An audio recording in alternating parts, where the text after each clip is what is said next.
it all game. We are motivated. We are dedicated. Come on now. Come on now. We will win. We are the best on the field. And we in the field like all day like all night like on the blue light, offense like defense like this squad like house call like and it sound like and it sound like and it sound like. Welcome to the Short Sports Show. I'm your host Daniel Short. Today is Wednesday, November 9th, 2016, and we got a lot to talk about. I will say real quick, I have done this intro I don't know how many times now. I'm trying to be positive. We've got so much negativity because of what happened last night and people being uncertain, afraid, whatever.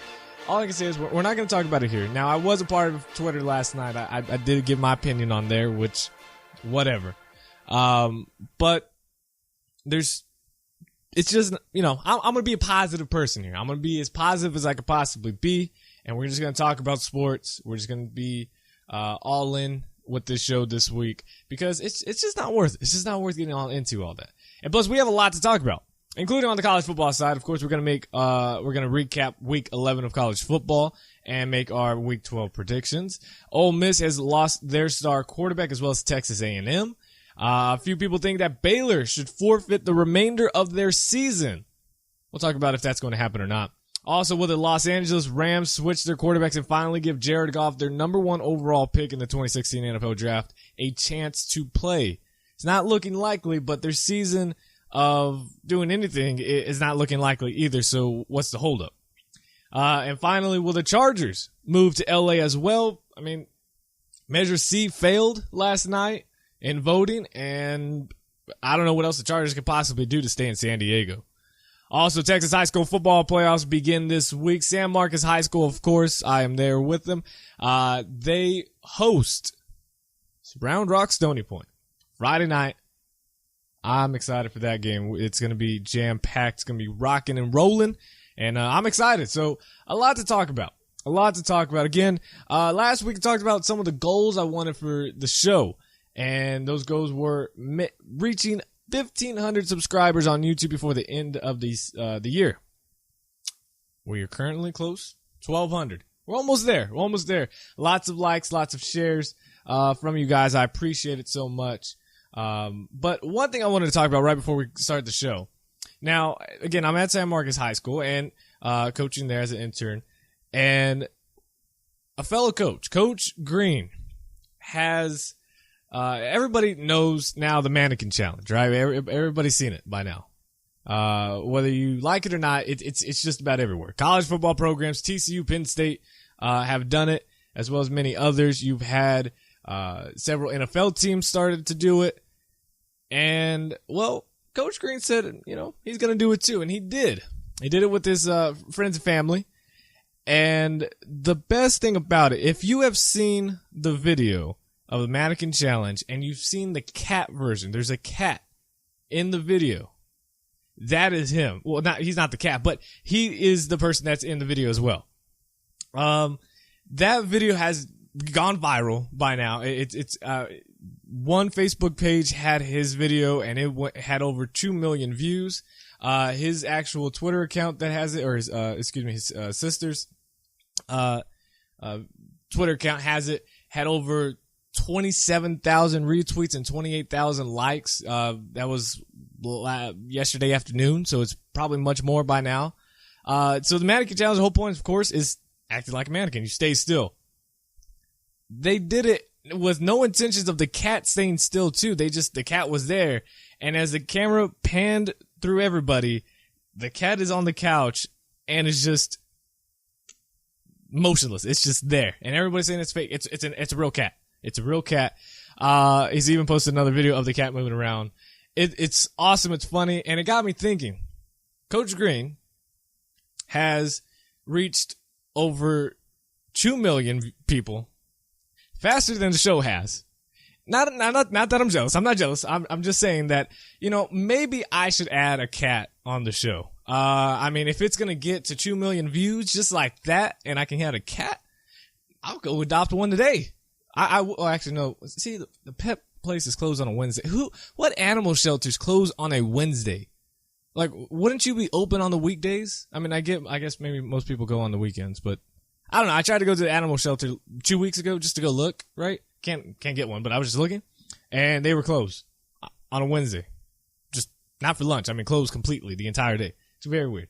But anyways, yeah, it just got me thinking. It's crazy, but it's awesome. It's a very funny video. If you have not seen it, I'll put the link in the description down below to their YouTube channel, where you can watch the video. It's literally just like 7 seconds long or so. But it's funny. It's awesome. And, yeah, got me thinking. Maybe I should go adopt a cat. And, I mean, I'm a cat person myself. He named his cat Kitty.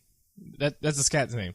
And it got me thinking, my first cat, I named it, and we're going to get to sports here in just a second. I named it Kittles. Kittles. Kittles. It got me thinking because it was my first cat. I was, I don't know, like 7, 8 years old. I don't really remember. But yeah, I mean, the reason I got the name is from Scary Movie 2. If you guys have seen it, I've seen that movie I don't know how many times. And, the guy with the hand, he's like, oh, don't be afraid. It's just Mr. Kittles. Oh, don't be frightened, child. This is just Mr. Kittles. Yeah, that's who that's what I named my cat after, Mr. Kittles. So, I don't know. Thought that was funny. That's shout out to my cat, Kittles. Rest in peace. I know you holding it down up there. But anyways, before we get on to the show, let's talk about Intergrind and start talking about some college football news. Today's show is sponsored by Intergrind. Based out of Houston, Texas, let former Texas State linebacker Michael Rakpo help you reach your fitness and nutrition goals. With personal training classes that start at $40 a session, why not be a part of this rising program? Now, whether your goals are to lose weight, gain muscle mass, find the right off-season program, or even for you ladies out there to get that booty blast, you can do it all with Intergrind. Not in the Houston area, not a problem. Intergrind has a program that is personalized just for you. Intergrind has everything you need to meet your personal and healthy goals. NFL linebackers like Titans Brian Orakpo, Chiefs Derek Johnson, Buccaneers running back Charles Sims, and San Diego Chargers cornerback Craig Mager, along with many other young athletes, have already begun. Find your personalized workout and nutrition plan at Intergrind.com and call 832-475-2829. That's Intergrind.com, 832-475-2829. Unleash your Intergrind. Anyways, Ole Miss quarterback Chad Kelly suffered a torn ACL and a torn lateral meniscus during the Rebels' 37-27 win over Georgia Southern on Saturday. He will undergo season-ending surgery this week, and Kelly, whose uncle and godfather, is the NFL Hall of Fame quarterback of course, Jim Kelly. Now, Chad Kelly did well last week and has done okay this season. He's really been the only help they've had offensively. I mean, it's just been a bad season for Ole Miss. They're 4-5 right now, 1-4 in the SEC. They now go on the road to play number 8 Texas A&M. We're going to talk about Texas A&M again in just a bit. It was ridiculous that they were at number 4 last week, and after having a very bad loss to Mississippi State, they are somehow number 8. Like, they didn't drop out of the top 10, even out of the top 15. I don't know. Especially, they lost Trevor Knight for the year now. What offense do they have? But anyways, so we're now going to have an Ole Miss Texas A&M matchup that would have been very intriguing had Ole Miss been pretty good with Chad Kelly and had Texas A&M continued their season that they were having. But that is now not the case. We're going to have 2 backup quarterbacks going against each other in what could be a very non-intriguing, boring game. But for Kelly, on the other hand, now this year he's accounted for an SEC high of 3,090 yards of offense this season, including league-leading 2,758 passing yards, which is just about 306 yards per game, including 19 passing touchdowns. He's also rushing for 332 yards, which is tied for the team lead with 5 rushing scores as well. But he did have 11 turnovers. So he is all but done for the season and is most likely moving on to, well, he's got, I believe is he a senior? I think he was a senior anyway. So he's got to go, to the NFL draft. And now people are questioning whether he will even be drafted. I think he still will. I mean, we saw what quarterbacks we had last year in the NFL draft. What we have this season is not going to be too heavy. I think Chad Kelly still gets picked up. And for some weird reason, I didn't have a dream nor a vision, but I just pictured it a few weeks back that Chad Kelly was going to be on the roster of the San Diego Chargers. I have a feeling the Chargers are going to draft Chad Kelly. I don't know what it is. I don't know what gave me that. I know Phillip Rivers is getting up there in age, and maybe a late-round draft pick would be something they would do with Chad Kelly. I don't know. I'm not a huge Chad Kelly fan. I don't dislike him, but it was something that just came to my mind, and so I thought I'd just let people know. So the biggest news of college football sort of is a few people have said that Baylor should forfeit the remainder of their season this year. I don't see it happening. I could get where people would be upset with that. I can't see it happening. A group of Baylor alumni major donors, including Drayden McClain, which for people that know about Baylor, their stadium is named McClain Stadium. This is, that's the person who has the name of the stadium.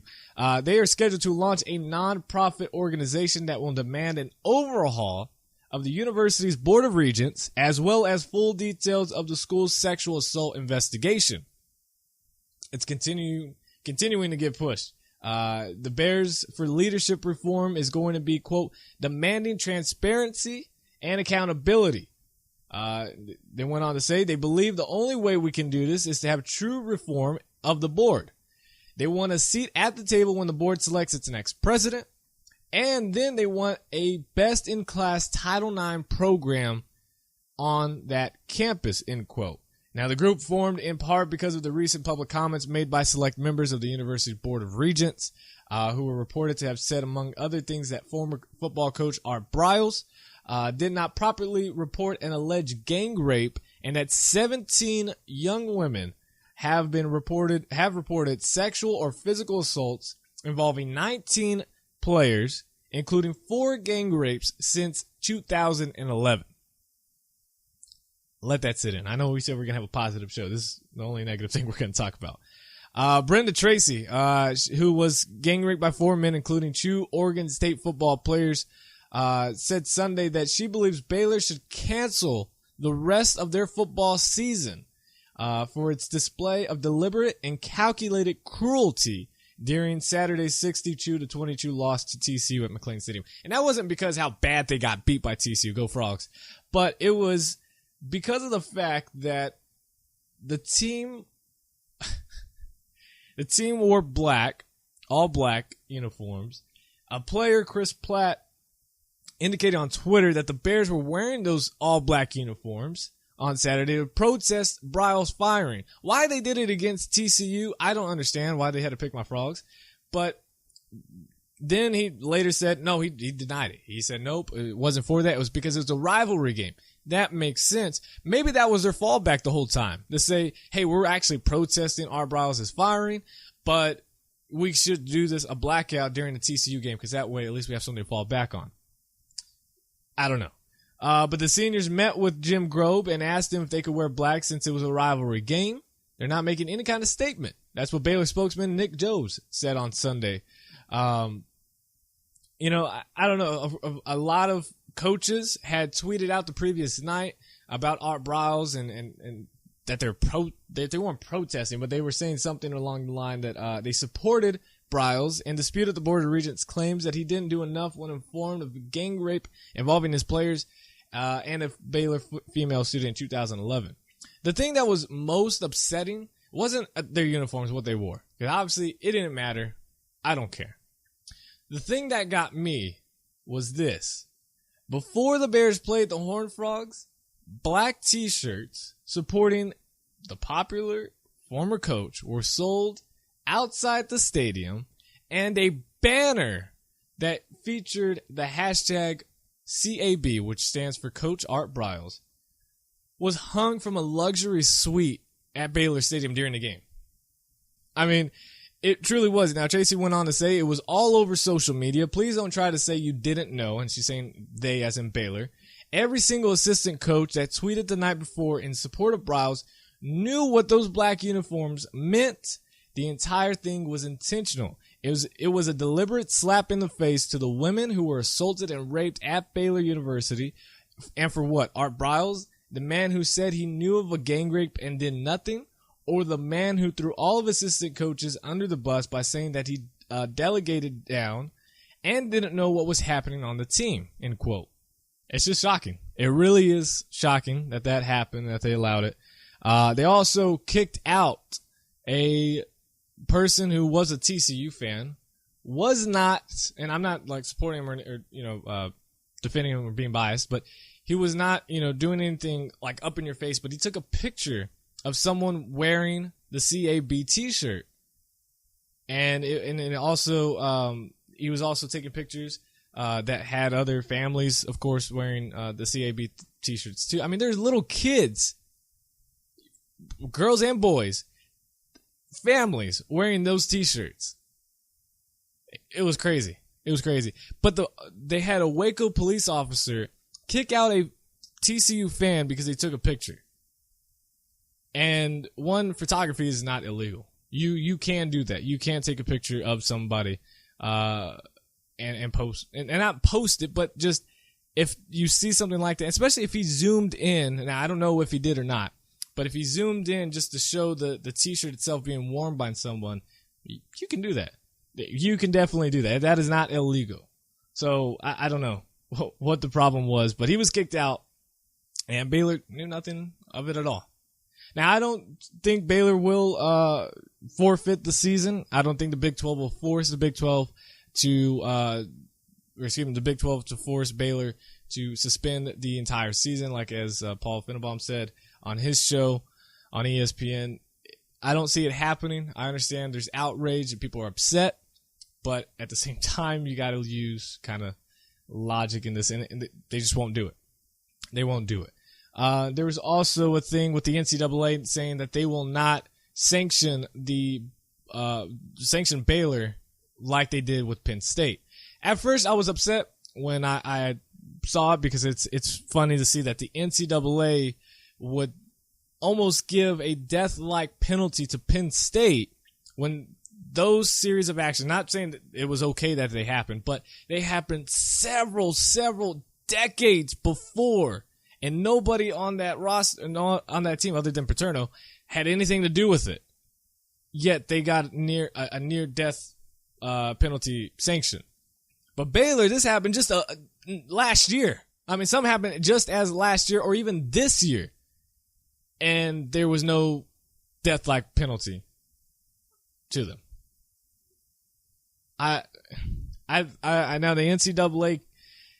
I don't know. They say that they can't. That they're not the law or whatever, that they can't really do that. Well, apparently you did with Penn State.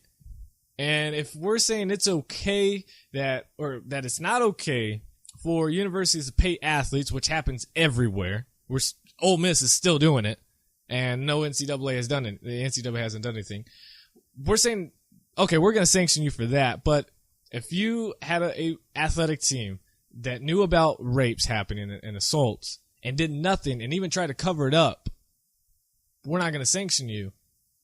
Isn't that a problem? Now, there was a good article by SB Nation that said, that Baylor or that the NCAA doesn't need that, and that it really backfired them with the Penn State thing, which I do believe it did backfire with the Penn State thing.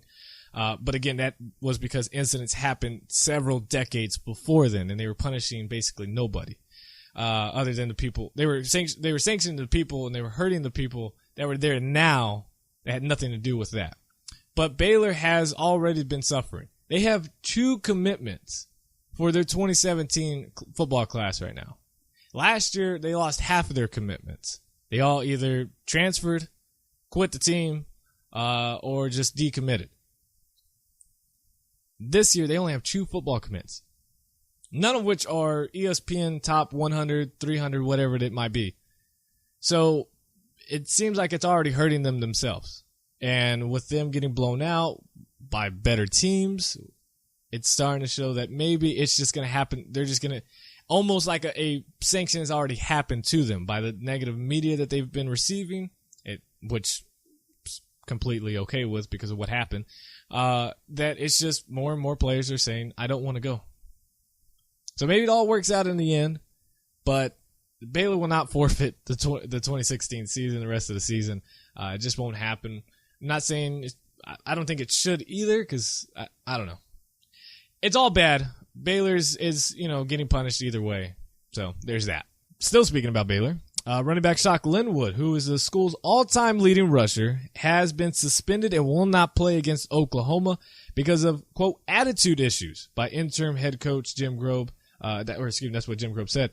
Now, Grobe said Linwood has some issues to work through, and he will report. And apparently, he reportedly shoved a coach on the sideline during Baylor's 62-22 loss to TCU on Saturday. Now, the senior is the number 2 on the team in rushing behind Terrence Williams this season. Linwood has rushed for 4,056 yards during his career and broke Baylor's school record in September. He also holds the school record for rushing touchdowns with 36. Now, since Baylor is playing Oklahoma, Oklahoma's on the other side of this, in which that they get their running back. Samaje Perine. He's expected to play Saturday against Baylor after missing 3 games with a pulled muscle in his right leg. Perine has been out since October 15th when the Sooners defeated Kansas State. He's been splitting time with Joe Mixon in the backfield. Perine has 475 yards rushing and 6 touchdowns. And he's just 581 yards shy of breaking Bill Sims' Oklahoma record of 4,118 career rushing yards. So, it's going to be stretching it. I don't think he'll get it, but he'll definitely, be number 2, which is not bad given what Oklahoma running backs have produced. Washington Huskies football team will be without its leading pass rusher. Joe Mathis will miss the remainder of the season. Now, he's already missed the past 3 games, and he'll undergo surgery on his foot after hurting in early October. Now, he's had a really good season, and I didn't notice this about Washington's defense until I read it. Now, he plays a hybrid defensive end position, comes out as a linebacker as well. He's racked up 5 sacks, 7.5 tackles for loss in just 6 games. According to Pro Football Focus, Mathis leads the nation in pass rush productivity by an edge rusher. As a team, the Huskies' sack production has plummeted since Mathis left the lineup. Washington racked up an incredible 24 sacks in just 6 games with him. But the Huskies have now tallied only 3 sacks in 3 games since he went down. I didn't notice that about the defense, that it kind of has, I'm not saying slacked off, but it's just not as dominant as it once was. I mean, 24 sacks in 6 games is incredible. Now the Huskies, of course, they will play probably their toughest test of the season against USC this week, who's on a 6-game winning streak. So that'll be a good game. We'll talk about that here in just a second. Another thing I like to talk about, and it was brought up during the Oregon-USC game. I started watching more USC games. I really like USC. And, everyone wants to talk about, when it comes to the Heisman, we talk about Jabrill Peppers and how he's awesome. He plays multiple positions, and he's a two-way player, and Jabrill Peppers this, and this. I like Jabrill Peppers. I respect Jabrill Peppers, and I have nothing against Jabrill Peppers. I don't. I like him. But after watching a few USC games, a name that has been forgotten about, a player who plays multiple positions, and can play both ways, is Adoree Jackson. Now, for you should all know who Adoree Jackson is of USC. And comparing these two players, honestly, Jackson has better stats than Jabrill Peppers, but doesn't get the same amount of attention that Peppers does. And don't get me wrong, again, Peppers brings versatility to a defense, and his ability to play the run, cover people, it's awesome. He can do it all. He can rush the passer. He shows that he's next level ready. He really is. I don't know where they're going to put him, at linebacker or at safety or a hybrid of both. Most likely it's just going to be both. But he's set. Jackson is the most athletic out of all these DBs right now. And he's a danger for quarterbacks to throw to. I mean, when he's on offense, he's a threat when he has the ball in his hands. This season, if you want to compare the stats, Peppers has maybe a small little edge defensively. Peppers has 49 tackles, 3.5 sacks, and that's it. That's it. Jackson, on the other hand, 42 tackles, 2 interceptions, and 6 passes defended. Not bad. And again, Peppers plays a little bit more linebacker, so we can't go with the passes defended. There's no interceptions for Peppers, which is honestly really shocking. He does not have 1 interception this season.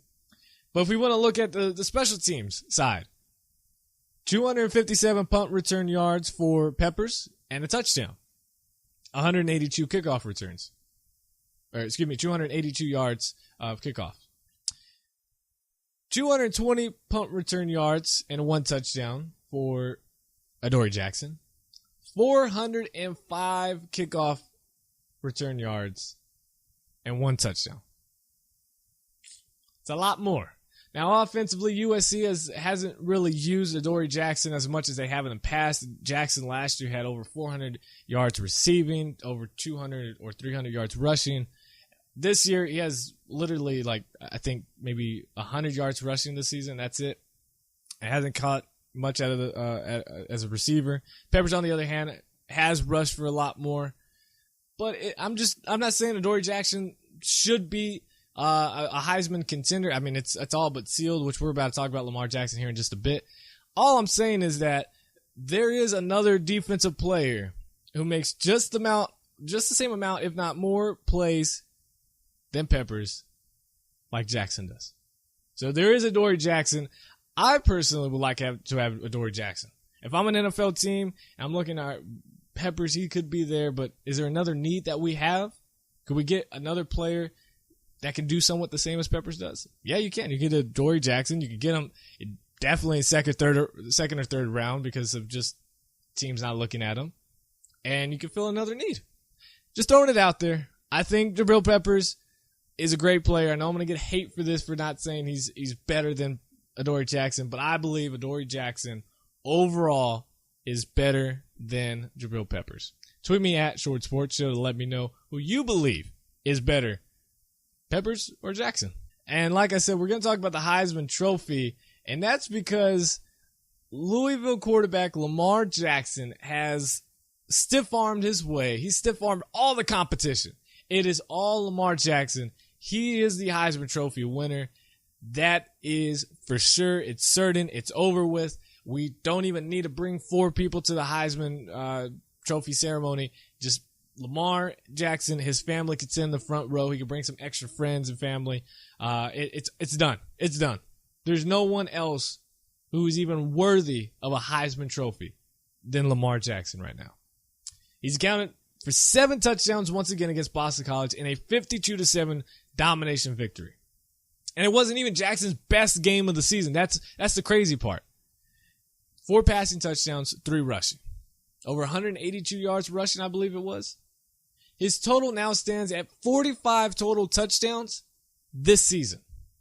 To give you just a little thought, I believe 60. He's on pace for 60 total touchdowns. Tim Tebow has the most at 55. He's going to beat it. He's going to beat it. Lamar Jackson is going to beat it. The odds makers have been calling for Louisville's Lamar Jackson as a clear favorite for weeks now. I kind of been waiting out on it, but it's all but over. Following his latest 7-touchdown game performance and National Player of the Week, his odds to win the Heisman have shortened from 1-3 to 1-30 by the Westgate Las Vegas Superbook. I don't know, 1-3 seems like that would be closer, but betting is weird. It's 1-30 is all but guaranteed. If you were to place a $100 bet that at the 1-30 rate right now, that would get you about $3.33 profit. Seriously. In horse racing terms, a $2 ticket on a 1-30 shot would pay about $2.07.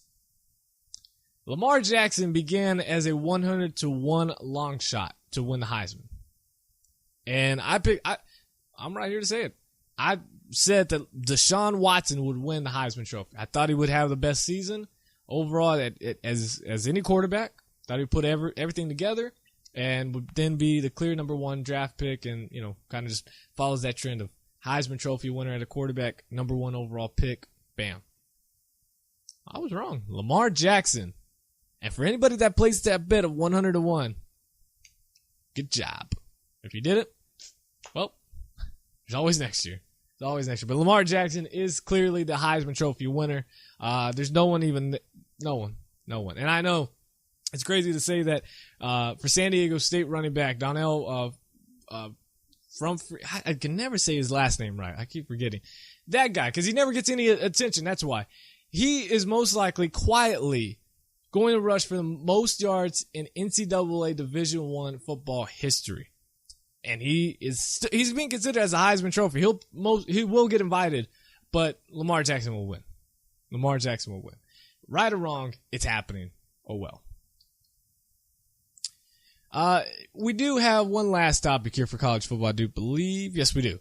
The real debate for the number 4 spot. Now, last week we talked about A&M and how they didn't belong at number 4 because they didn't, and we saw it. Now, I did not call a loss to Mississippi State. Did not call that at all. It happened. It happened, and A&M's out. Somehow, and that's what I want to talk about, somehow A&M, a terrible loss to Mississippi State, dropped them from 4-8. And they lost their starting quarterback. So all of that being considered, how are they number 8? You're telling me they're the 8th best team right now in the country? Nope, not at all. Debate me all you want. Not happening. A&M is not the 8th best team. But I'm not a hater on A&M. I know it sounds like it, but this was just like the Tennessee thing. I said they weren't going to finish in the top 10 nor the top 15 at the end of the season. Guess what? They will not finish at the top 10 nor the top 15 in the country. I said it. So I'm not a hater of Tennessee. I'm not a hater of the SEC. I'm just a hater of the SEC bias. That is clear SEC bias. Keeping them up there at 8. What are they going to do? Whatever. So, as if we needed any more reasons not to buy too much into the initial rankings of the college football season. Playoff committee, the Week 10 brought us another shakeup, including the Texas A&M loss, and they dropped out. So, who should be the real number 4 now? Washington is number 4 now, and I like it. The thing is, it's tough because Ohio State dominated and crushed Nebraska. Now you could blame it on Tommy Armstrong's injury. Prayers out to him, but you could blame it on the injury and saying if he wasn't in, maybe it would have been closer. I don't believe so. I think it would have ended the exact same way that it did. Ohio State has several wins against top 10 teams, and including top 25 teams. Washington has 1. I love the Huskies. I really do. But, man, Ohio State has a very strong resume. And their loss to Penn State is no longer as bad as we thought it was 2 weeks ago. Penn State's pretty good now. Number 12 in the country. So that's not a bad loss anymore. Now, if Penn State goes and screws up somewhere along the line, then loses a couple more games, drops down, then yeah, it does become a bad loss for Ohio State. Of course, now Washington just needs to keep winning. That's all they have to do. That's all the Huskies have to worry about. Just keep winning. Keep winning. And they put up a dominant performance against Cal. They put up 60 points against them. Got to keep doing it. Against USC, this is their time to show. This is their time to put the pedal to the metal on poor USC. I don't know if it happens or not because of USC 6-game win streak looking pretty good out there. But it needs to happen for Washington. They need a big win over a ranked team and a really good USC team right now. But we also have Louisville. And I'm throwing them in there. And I get it. They lost to Clemson, and they can't get into the ACC championship without a Clemson loss. So they don't control their destiny. They can win out and still be screwed out with one loss. But again, it's not happening for Louisville until Clemson loses. Ohio State. I don't know what else to say. They've just completely dominated. They have wins over Oklahoma, Wisconsin, Nebraska. Washington has wins over Utah. Now, this is all going to get kind of sorted out the last week of the season, ironically, when Michigan and Ohio State go at it. One of those teams are going to lose. And what do? Do you have...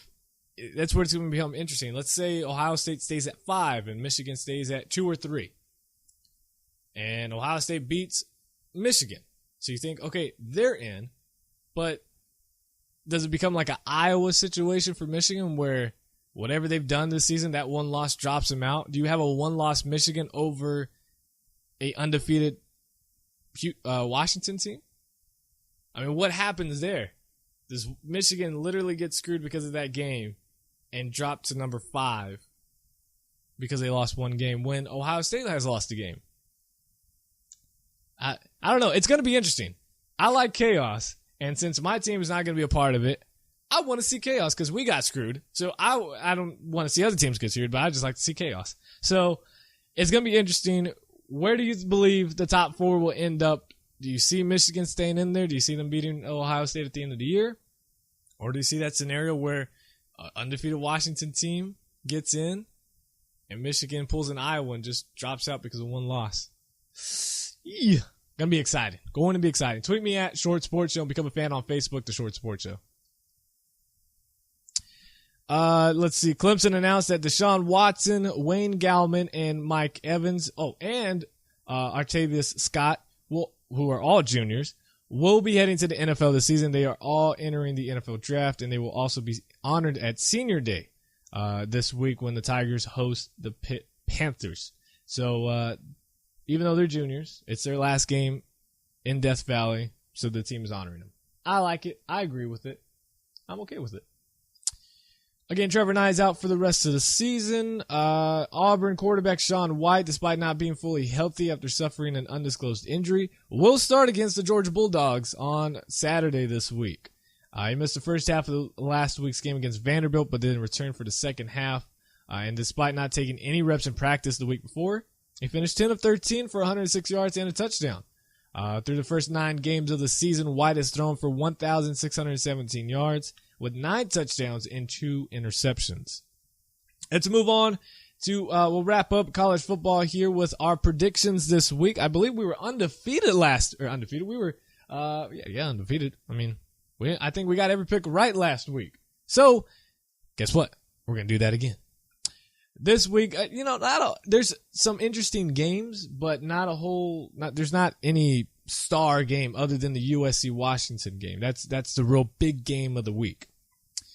But we'll start off at 2:30 p.m. on ABC. We have the Pitt Panthers taking on number 2 Clemson Tigers. Now, Pat Narduzzi knows how to put up a defense in Pittsburgh. If they have a good day, should be a pretty good game against Clemson. Now, I was somewhat right with Syracuse and Clemson last week. I said it was going to be close in the first half, and then it was just going to get pulled away. It was. And, of course, Clemson ends up beating them by like 59 points. I don't see them putting up 50 against Pittsburgh. Even though it is Senior Day, it is Deshaun Watson's last game in Death Valley. I see it more like a 42-28 type of game. Maybe 35-24. Somewhere around there. Clemson gets the win. They are a 20.5-point favorite. Wake Forest, 6-3 Wake Forest. Are they going to pull the upset against number 6 Louisville? 6 p.m. Central Time on on ESPN2. Louisville's a 35-point favorite. I don't see it happening. It might be close for that first quarter, but Lamar Jackson is just going to do his thing, and Lamar Jackson's going to Lamar Jackson. Louisville gets the win.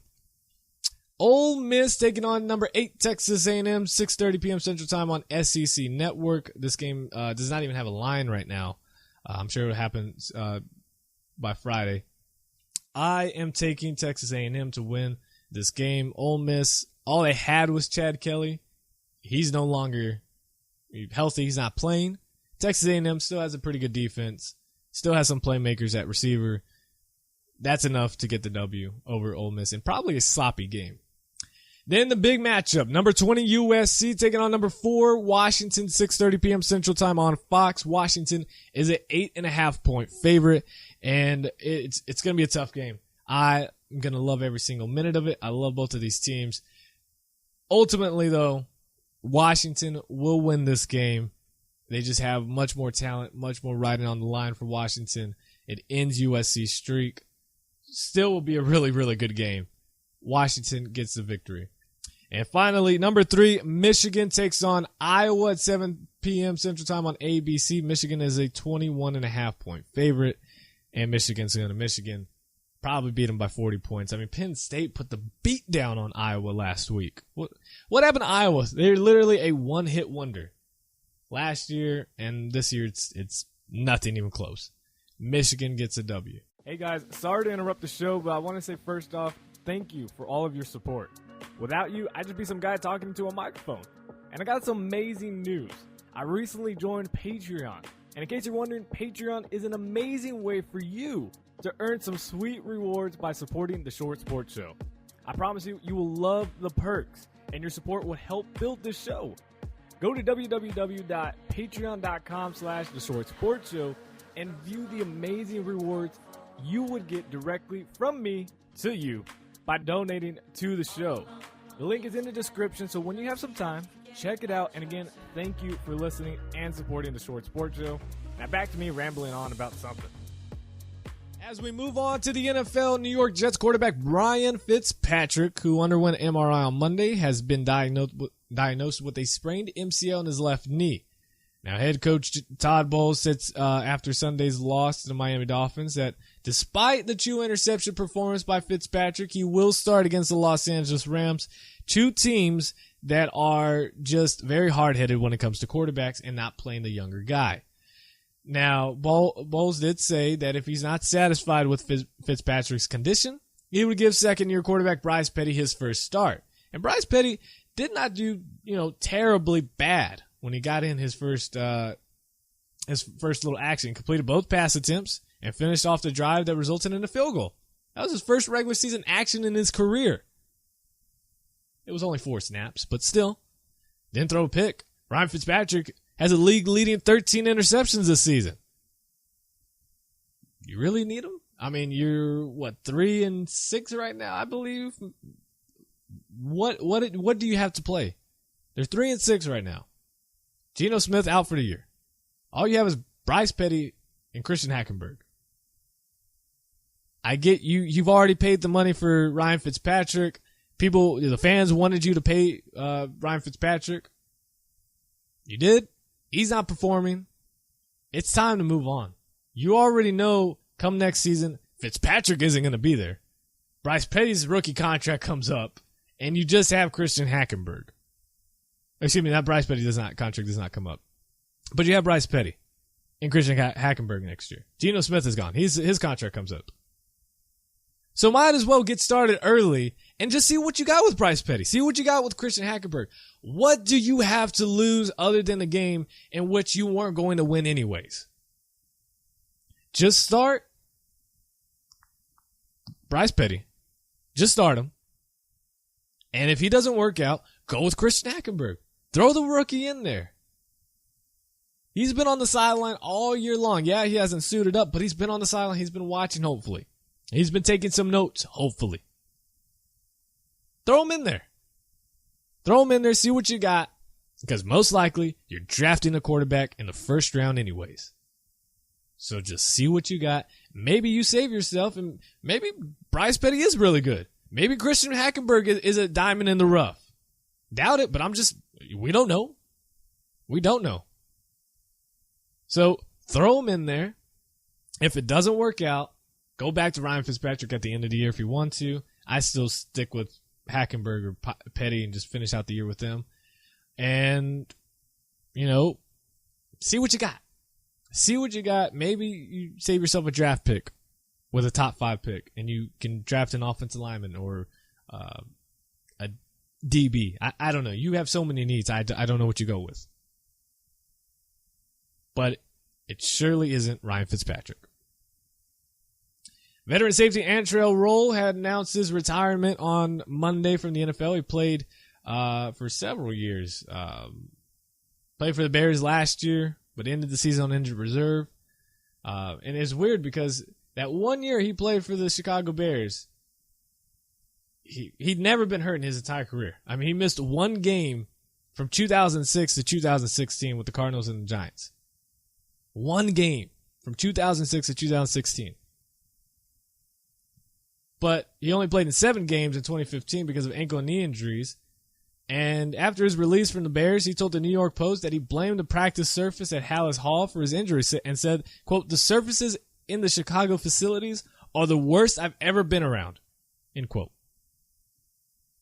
Thank you, Antrell Roll, for what you've done, because he was fun to watch. When he was with the Cardinals, man, the Cardinals sucked, but man, was he good.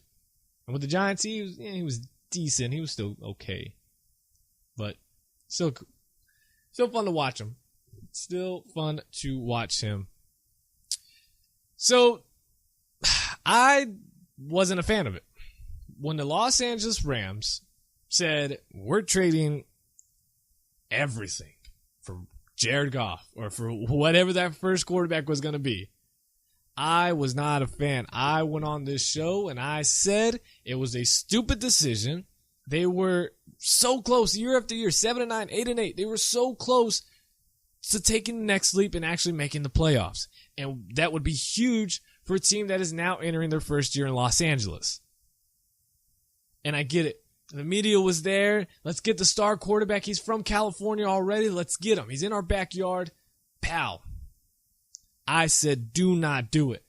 Now, Case Keenum hasn't played. He started off very strong. He started off really good. Now it's kind of falling apart, which we'll get to here in just a bit. But I said, rock with him. He's good. You can make it happen. You can build around him. And maybe that's his reason for struggling now.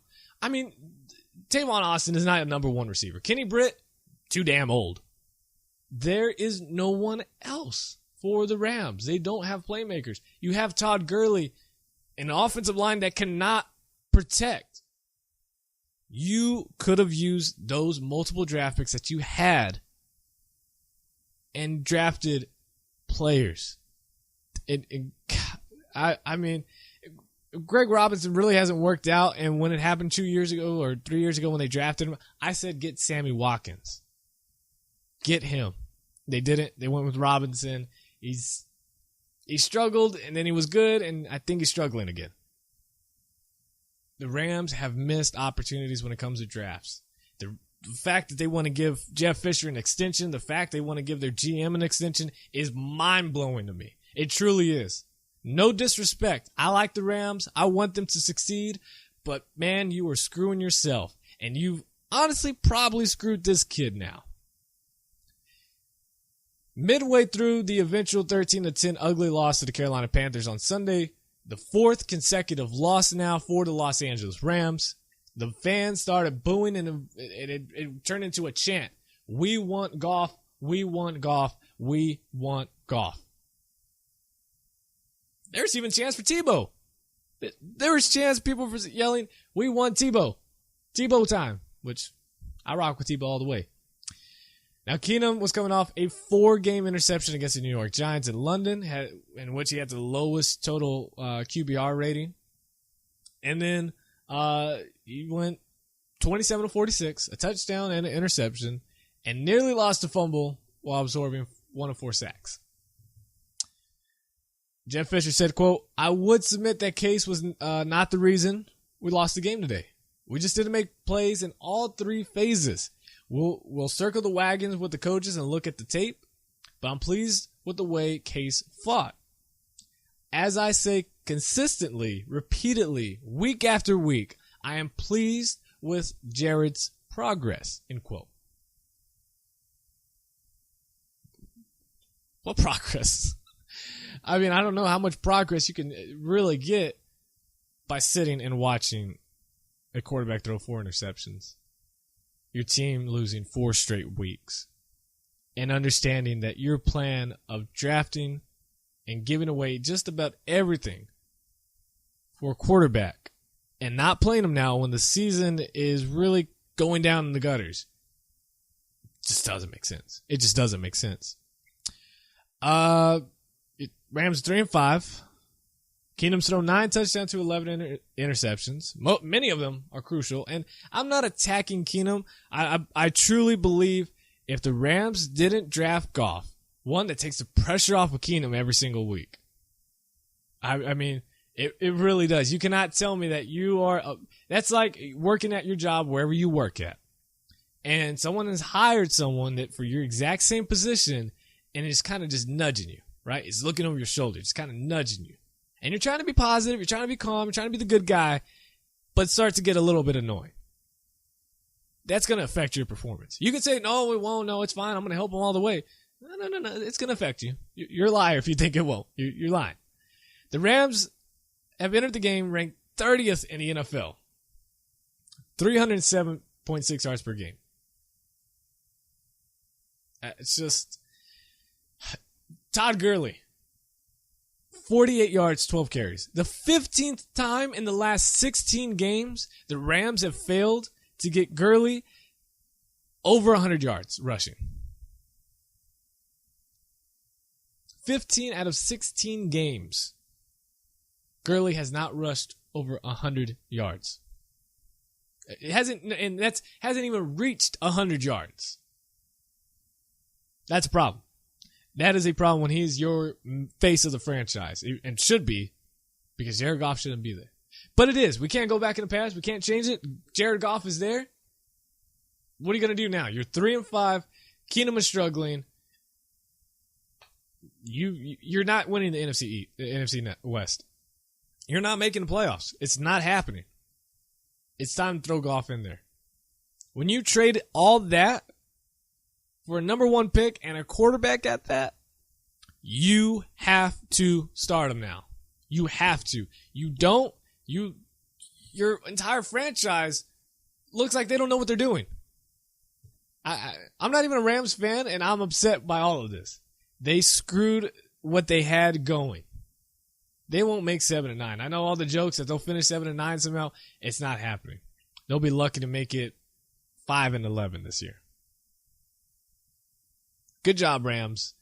You're moved to LA and wanting to be the media, following the media side of it and wanting to get Jared Goff and the flashiness has screwed this franchise. Not Goff's fault. Not at all. It might, and I hope he succeeds. It's going to take several years from now, but the Rams, I'm sorry. Los Angeles, I'm sorry. But you might get San Diego. Or you might get San Diego. You might get the Chargers. We'll see. Greg Hardy, formerly charged with felony count of cocaine possession. Of course, he used the famous line, I didn't know it was there. Someone must have put it in my wallet. Derrick Henry, MRI confirmed he had a left calf injury. That is just a strain. He suffered the injury during warm-up Sunday against the Chargers, and that's why he didn't play. And so far, he's doing pretty good for his rookie campaign. 53 carries, 221 yards, and that's about 4.2 yards per carry. It's not bad at all. With Sunday night's win, Oakland has equaled its best 9-game start since 2001. The Raiders have started 7-2 or better 4 times since 1990, though they missed the playoffs after doing so in 1995. I don't see that happening this year. Latavius Murray is just the 3rd player in NFL history to have 100 rushing yards and 3 rushing touchdowns in a game against the defending Super Bowl champs, joining D'Angelo Williams, 2008 against the New York Giants, and Warrick Dunn, 2000 against the St. Louis Rams at that time. The Raiders are now in the thick of the race, of the playoff race, not only to win the AFC West, which they now take sole possession of, they are in a really good shot to even have the number 1 seed, which I don't see happening because the Patriots are just about the best team in the NFL right now. But number 2 is not a bad place to finish off the season, given where we just thought the Raiders would be like the Jacksonville Jaguars and just be hype. Unlike the Jacksonville Jaguars, they lived up to the hype. Jack Del Rio, he's winning Coach of the Year. If you dare say Jason Garrett, I will personally come to your home and just, I don't know. I don't know. It's stupid. Jason Garrett's not winning Coach of the Year. Cowboys' success has nothing to do with Jason Garrett. I guarantee you that. Nothing. And if you believe it does, that just shows you that you believe that Tony Romo should start, that just shows you how dumb you are. Because if he can't win like the way he is with Romo, then what's the deal? Romo sucks then. That's basically what you're saying. If you believe that Jason Garrett is the reason for the Cowboys' success. It's not. It's Dak and it's Zeke. Guarantee you. I know it's hard to say, hard to believe it with rookies, but it is. They're that good. End of story. Jack Jabrill's Coach of the Year. To turn the Raiders and what he's built with the Raiders and that front office management gets that award, and Luke Darrell gets Coach of the Year. Done. All right, let's move on. That was the Cowboys. Now, a week after quarterback Derek Carr set the franchise record of 13 yards passing, the Oakland Raiders, they went basic against the Denver Broncos and just ran the ball very effectively. They imposed their will on the reigning Super Bowl champs by running the ball. Oakland ran it for 218 yards on the ground against the Broncos defense. 218 yards. Murray got 114 yards for himself. Not bad at all. Jalen Richard, DeAndre Washington added 62 and 35 yards respectively. Both are fun to watch. The Raiders announced themselves to any doubters that they are for real and they are an actual AFC contender. It's no longer what we thought at the beginning of the season, like, hey, they're kind of good. They got things rolling. Good offense. Pretty solid defense. No, they've got it together. Sunday Night Football and dominated the defending Super Bowl champions. Absolutely dominated. Khalil Mack, pair of sacks, his fourth straight game with at least one sack to give him a team leading 7 on the season. Recovered his own strip sack. The Broncos rushed for just 33 yards. 33 yards. And they're not an air raid passing team. That's for sure. Not with Trevor Siemian. So the Raiders are back. They are for real. They're an actual contender. I still think the Patriots are better, but it is fun to see the Raiders back. Even as a Chargers fan, it's actually fun to see the Raiders back. Finally, to wrap up the NFL and actually end up wrapping up the show here, the Chargers are leaving San Diego. It's happening. It's happening. After Measure C failed last night in voting, there was, in the NFL and sports side, while we had the presidential candidate election, there was, on the NFL and the sports side, we had Measure C for the San Diego Chargers. Dean Spanos, the owner of the San Diego Chargers, said, quote, "In terms of what comes next for the Chargers, it's too early to give you an answer. We are going to digitally, explore and weigh our options and do what is needed to maintain our options, but no decision will be announced until after the football season concludes, and no decision will be made in haste.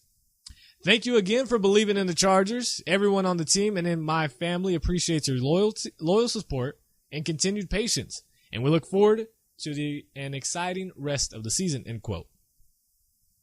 After 15 years of working with the city of San Diego to build a new stadium to host the San Diego Chargers, the Chargers finally found out that the city of San Diego no longer wants the Chargers. With approximately 85% of the ballots counted on Tuesday night, the Chargers received only 42.5% approval on Measure C, the team's $1.8 billion downtown stadium and convention center annex that proposed raising hotel taxes from 12.5% to 16.5% to secure $1.15 billion in bonds to help pay for the project. The Citizens Ballot Initiative required 2/3 of the voting public within city limits to approve the project, which is very high, but that was what was needed. And I don't see how the Chargers can stay. I mean, they haven't been the good guys all the way around for the city of San Diego, but they've also tried for 15 freaking years to get a stadium in San Diego to stay there. The city doesn't want them. The city does not want them, and it showed. Now, the Chargers, they still have an option to be a tenant in the stadium project in Inglewood, California, with the Los Angeles Rams. Owner Stan Kroenke, they could still work out with him. As a part of the Rams relocation agreement approved earlier this year by NFL owners, the Chargers have until January 15th, which is right around the corner, how fast this year has gone, to decide whether they want to join the Rams in Los Angeles. The two sides agreed to terms on a deal that would bring the Chargers to Los Angeles as the second NFL team earlier this year. If the Chargers decide to return to San Diego, then the Raiders will have the opportunity to move to Los Angeles. But it looks like the Raiders are kind of focused on Las Vegas, and it looks like that's where they're going to head out to. But, that could also give, if the Raiders are still focused on Las Vegas and saying that's really where they want to go and they don't want to go and be tenants with the Rams, then that says, okay, well, we have a little bit more time then for the Chargers to work out in San Diego. Spano said last week that he has no meeting scheduled with Kroenke and that the NFL is supportive of whatever direction the Chargers would like to go. So whether they want to stay in San Diego and somehow make it happen or end up moving to Los Angeles. I'm on the side, and I have been on the side to just move to Los Angeles. It's funny because I just found out, or I didn't find out, I've known, obviously. I graduate next September from college. I get my bachelor's degree in sports management. I'm excited. Woo! Right? Started looking at grad school. Looked at a couple places. Arkansas State University, University of Washington. But I was like, man, I kind of want to move to California. Everyone wants to, right? And so I was looking around. I was hoping USC had something, but they don't. They have a sports business, what is it called? Doesn't matter. It's a specialization in it. It's not an actual degree. You get an MBA in business with a specialization in sports management, but it's kind of just, you take just like 3 classes in sports management. It's not even awesome. It's not even there. San Diego State University, though, has an MBA in sports administration. So I was like, oh, hey, this is perfect. Looked at San Diego.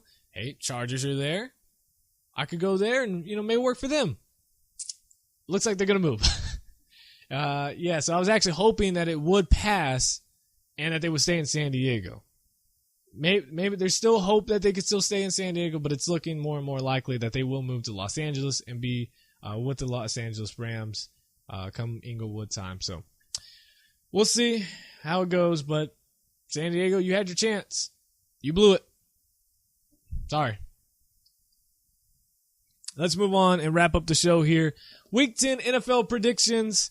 First, the 5-3 Vikings taking on the 4-3-1 Washington at 12 p.m. Central Time on Fox. Washington is a 3-point favorite. The Vikings running game has disappeared, only averaging 72.6 yards per game. That's it. That's nothing. That's absolutely nothing. I believe the fallout for the Vikings continues, and I'm rocking with Washington. Washington gets the victory over Minnesota. The 6-3 Falcons take on the 4-4 Eagles at 12 p.m. Central Time on Fox. The line's even right now. The Falcons, they average about 445 yards of total offense, but the defense is giving up nearly the same with 395 yards.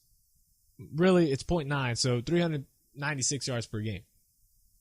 Now, Wentz has struggled the past 2 weeks, but I believe he gets back on track. I think he gets it back together and actually leads the Eagles to victory.